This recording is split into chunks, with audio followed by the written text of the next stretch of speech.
Boa noite, pessoal. Bom, a gente vai ver hoje, né, do primeiro diagrama UML, que são o diagrama de casos de uso, certo?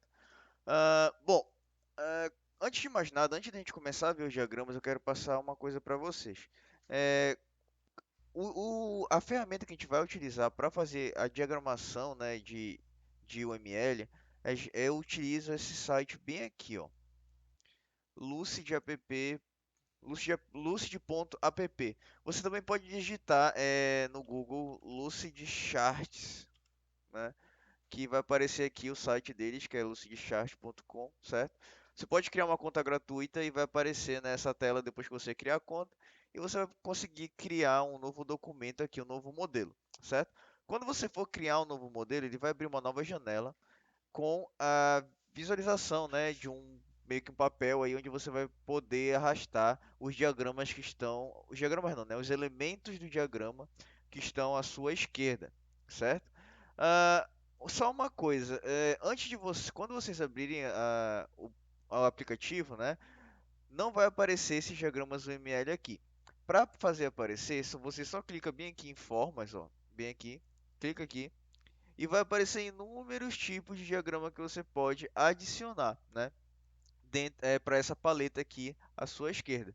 Dentre esses diagramas, vocês podem ver aqui, ó, que está marcado para mim a UML. Aqui também na tela principal ele mostra que o ML, para quem gosta de trabalhar também com design de ambiente, né? Tem diagrama de plantas, entidade de relacionamento, que é para o banco de dados, engenharia de processo, infraestrutura de rede, né? Quem gosta de redes aí. Então, esse aplicativo ele é muito interessante porque ele tem vários tipos de diagrama, não só o ML, né? Mas diagramas variados e que você pode fazer, né? Com um visual bem bacana. E eu vou mostrar para vocês agora como é que basicamente, né, se faz o diagrama e é bem fácil, certo? Então você vai marcar a UML aqui pelo menos e qualquer outro diagrama que você queira e vai clicar nesse botão usar formas selecionadas. Quando clicar no botão, ele vai mostrar aqui, né, do lado os diagramas UML. Eu já tinha marcado antes, inclusive eu tinha feito alguns diagramas, né, da nossa aula que eu estou mostrando para vocês. Bom, para fazer diagrama é muito simples, gente. É só você pegar na sua esquerda, né, qualquer elemento e arrastar para a tela principal aqui, né? Fora isso, você vai poder modificar a questão de texto, né, fonte, ah, coisa parecida com qualquer editor de texto, né, do seu computador, cor da linha, preenchimento, etc. Várias coisas aí que você pode mexer e inclusive fazer, né, fazer ligações entre elementos e tal. Tudo bem? Essas setinhas aqui também você pode modificar, né, o tipo delas, etc.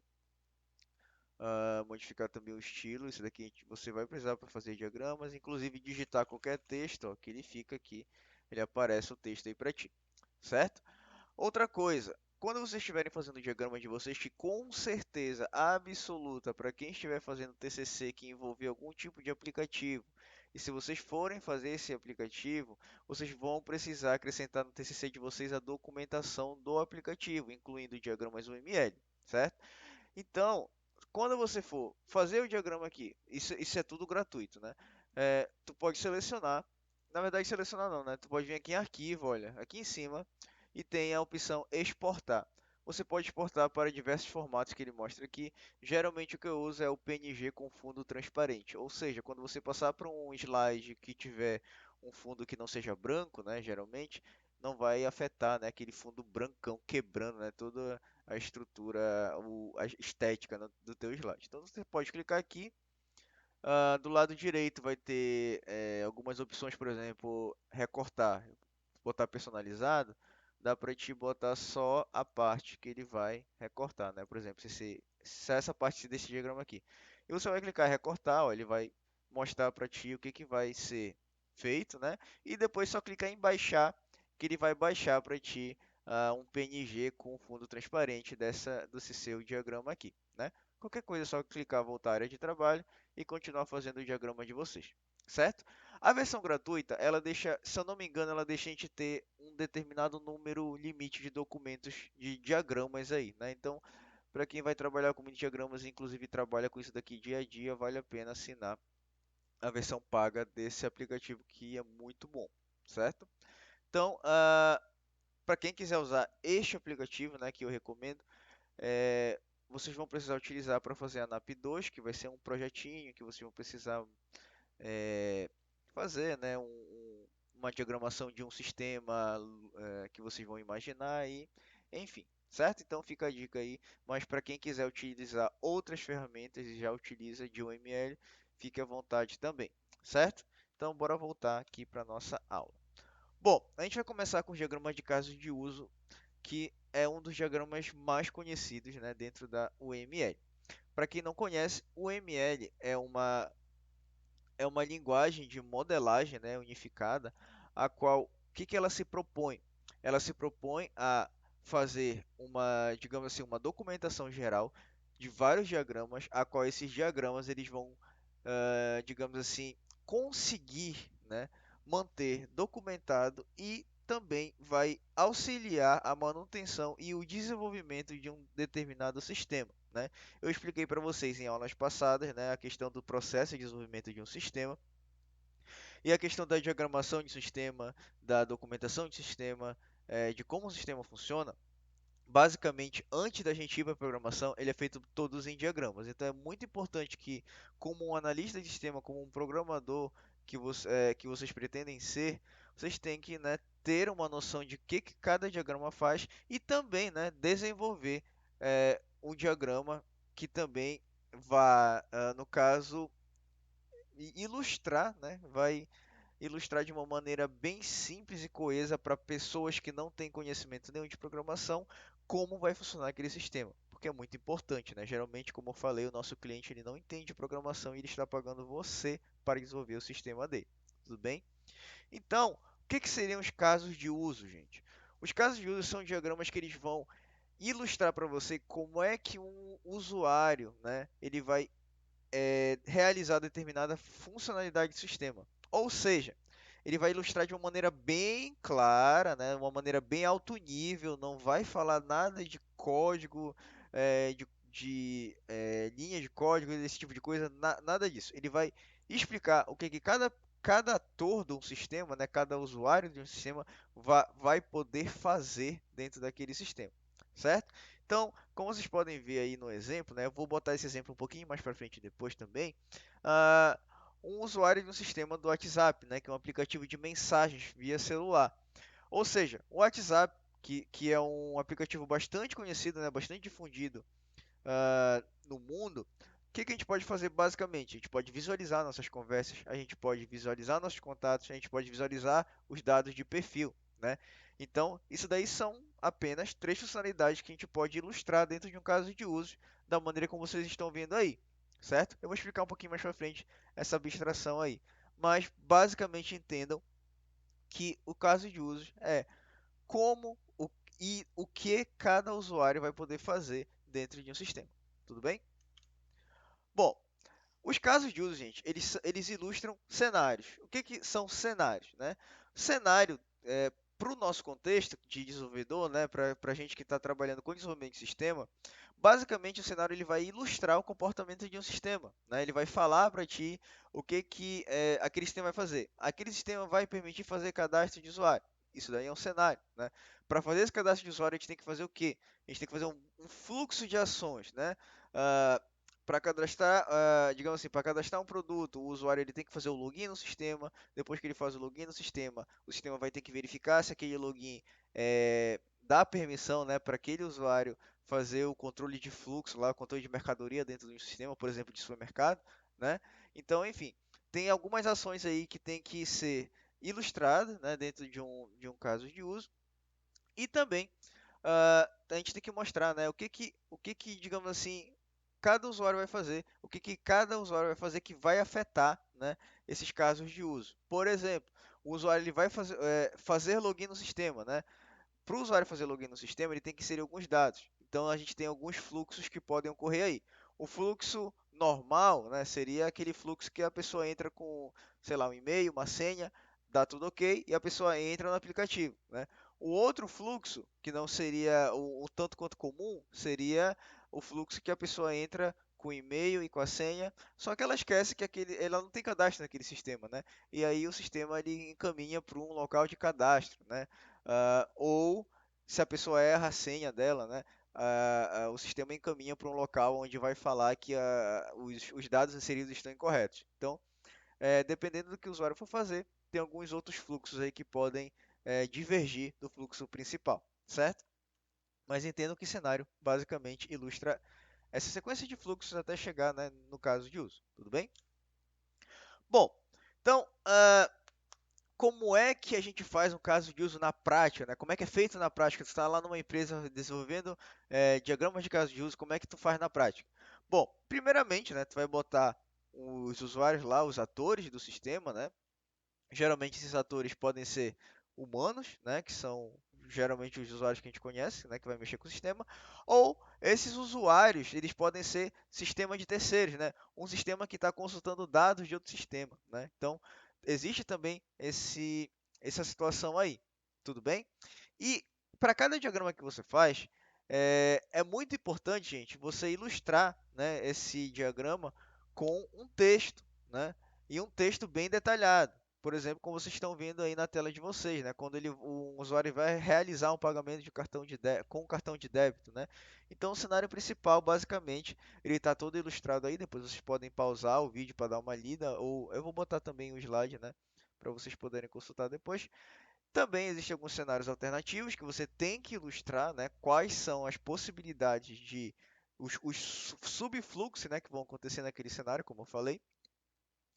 E vocês têm que detalhar o máximo possível, certo? Porque, digamos assim, o caso de uso, ele vai ser aquele diagrama, digamos assim, meio que vai ser a cara do sistema. Quando você for apresentar para alguém, quando você for apresentar para um usuário como é que vai funcionar o sistema, é o caso de uso que você vai mostrar.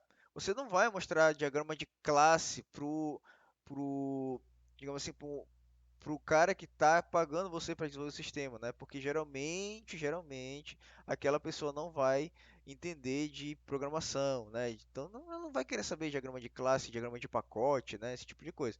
Com o caso de uso, você tem um escopo melhor, né? De como apresentar o sistema, né? Para o seu cliente, tudo bem? Então, lembre-se, caso de uso, ele é um diagrama, mas também ele tem a parte textual, como vocês estão vendo, que tem que ser bem detalhado e tem que ser bem escrito, certo? Para ficar entendível, né? Tanto para programador quanto para usuário do sistema leigo, tudo bem? Bom, ah, como é que a gente faz então para identificar quais casos de uso a gente vai fazer, né? A gente vai desenvolver um sistema e aí, beleza? Como é que a gente vai identificar os casos de uso? Vocês podem visualizar esses casos de uso por duas referências aí, né? Atores ou sistema, certo? Os atores, vocês podem identificar quais são os usuários que vão utilizar aquele sistema. Digamos assim, eu vou criar um sistema de gerenciamento de pessoas, né? Um sistema de RH. Então, vai ter aqueles usuários cadastrados que vão ser ah, digamos, usuários leigos que vão poder acessar o sistema, consultar salário, consultar isso, mas também vai ter aqueles usuários que são os administradores do sistema. Eles vão poder retirar pessoas do sistema, eles vão poder modificar dados de outras pessoas no sistema, entendeu? Então, existem dois atores aí, basicamente, que eu estou ilustrando para vocês, né?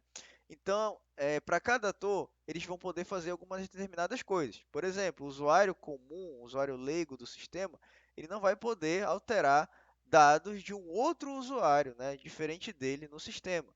Quem vai poder fazer isso é apenas o administrador, certo? Então, eu estou separando assim as funcionalidades do sistema por atores, né, por papel de atores.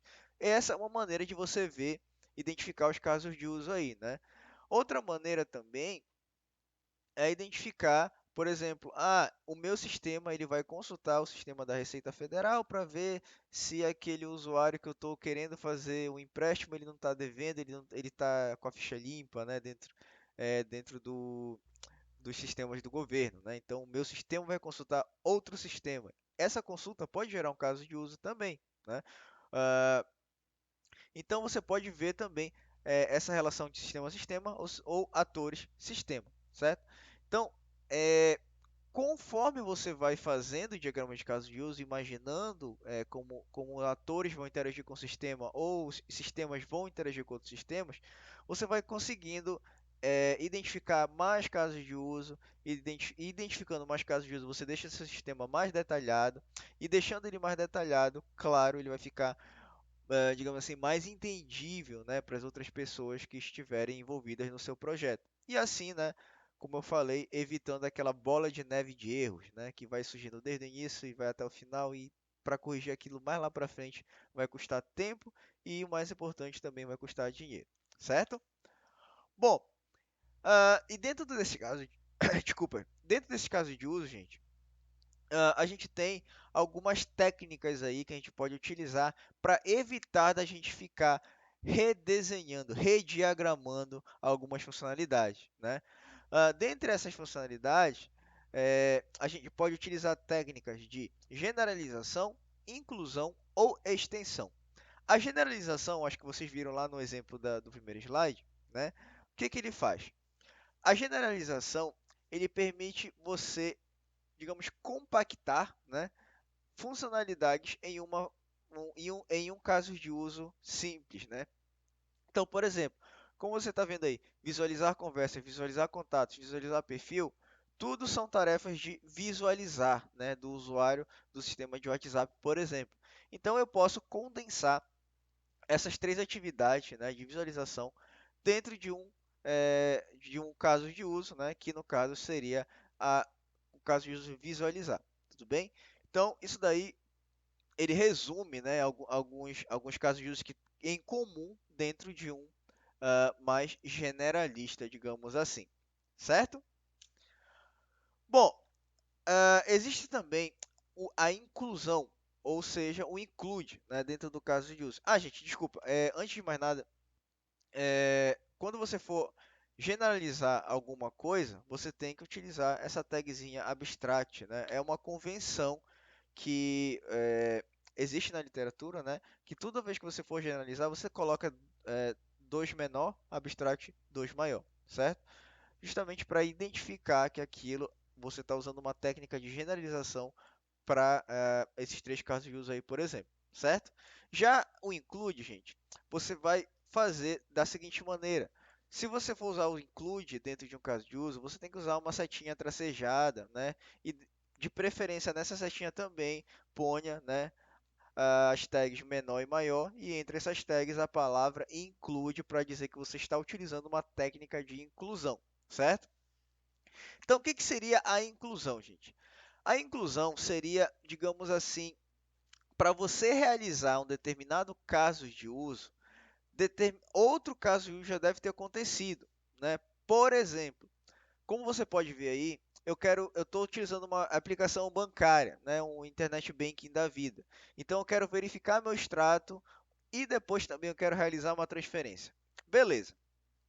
Para te verificar teu extrato, consultar teu saldo, realizar uma transferência, fazer uma aplicação na poupança, qualquer coisa dentro do seu internet banking, o que que tu tem que fazer antes? Tu tem que validar, né? Tem que fazer um login no teu sistema.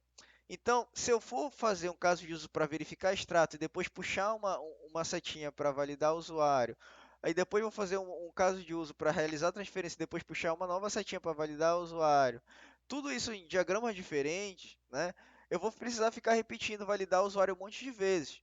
Então, eu posso fazer em apenas um diagrama vários casos de uso que precisam da validação anterior do usuário e eu puxo, né, dizendo que aquele usuário, aquele caso de uso de validar o usuário ele tem que estar incluso antes, né, de eu realizar qualquer um desses casos de uso, verificar extrato ou realizar transferência para o nosso caso, certo?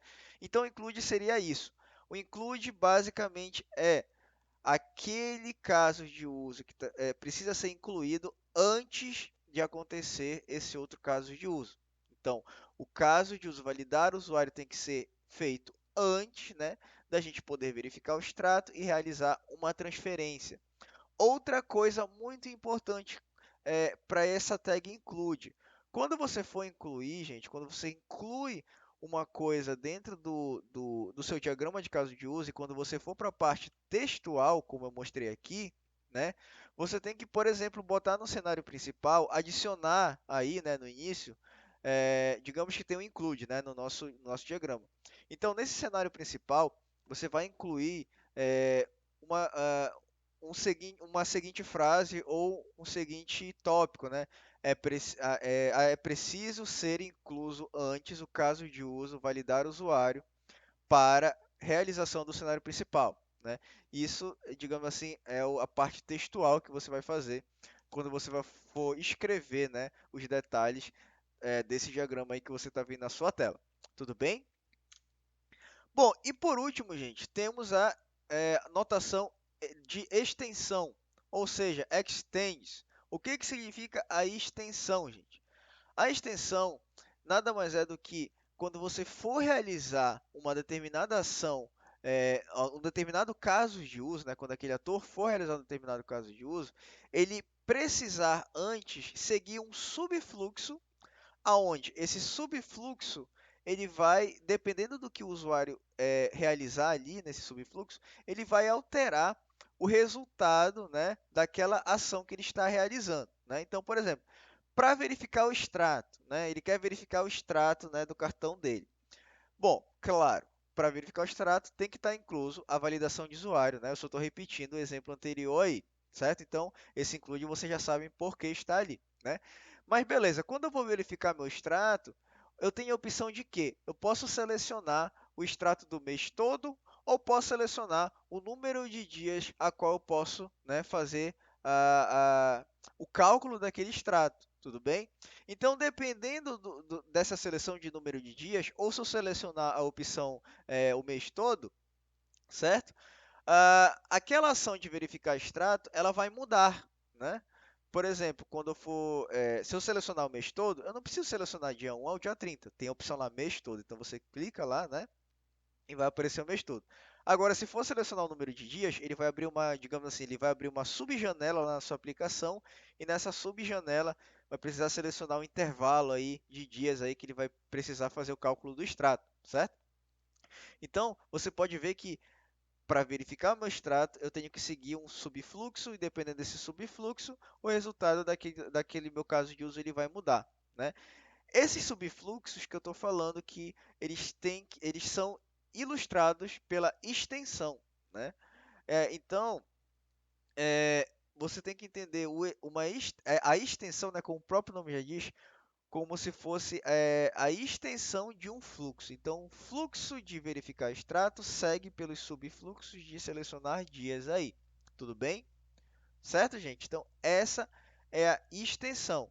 E geralmente as extensões, né, selecionar número de dias, por exemplo, e selecionar últimos 30 dias, elas são é, manipuladas explicitamente pelo usuário, né? Não é a máquina que escolhe. Então, é o usuário que faz a decisão, né, que vai afetar o caso principal aí, certo? Se fosse uma coisa automática, não precisava estar nesse extends aí, certo? Então, basicamente são esses: generalização, inclusão e extensão. Lembrando que essas três técnicas, dependendo do quão complexo é o caso de uso que vocês estão desenvolvendo, elas podem se misturar, né? Tanto como você vê nesse último exemplo, tem tanto extends quanto include. Poderia ter uma generalização aí, né, de validar o usuário, enfim, não sei. Dependendo de como o sistema ia se comportar, a gente poderia ver outras coisas que a gente poderia ir adicionando aí, né?